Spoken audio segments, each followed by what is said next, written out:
मित्रांनो, अनेक शेतकऱ्यांना आता पी एम किसान योजनेचा जो 21वा हप्ता आहे, तो 21वा हप्ता कधी येईल असा प्रश्न पडला आहे.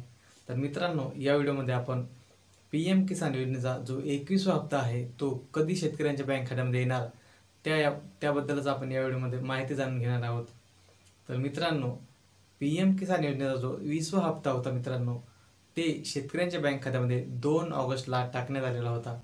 आणि मित्रांनो, 2 ऑगस्टपासून आज आपण या व्हिडिओ बनवत आहे. तर या व्हिडिओ बनवायची डेट आहे मित्रांनो, आज आपण 8 नोव्हेंबर आहे.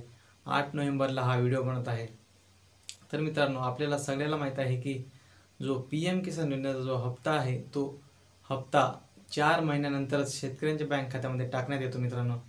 तर 2 ऑगस्टपासून जो महिना चालू आहे मित्रांनो, हा नोव्हेंबर आहे. तर मित्रांनो, अद्याप जो 2 ऑगस्टपासून 3च महिने झाले आहे. तर आपल्याला माहीत आहे की 4 महिन्यानंतर जे शेतकऱ्यांच्या बँक खात्यामध्ये पी एम किसान योजनेचे पैसे टाकण्यात येते. तर मित्रांनो, पी एम किसान योजनेचा जो चौथा महिना आहे मित्रांनो, तो डिसेंबर महिन्यामध्ये पूर्ण होईल. आणि डिसेंबर महिन्यामध्ये 4 महिने पूर्ण झाल्यानंतरच शेतकऱ्यांच्या बँक खात्यामध्ये जो 21वा हप्ता आहे मित्रांनो पी एम किसान योजनेचा, तो टाकण्यात येईल.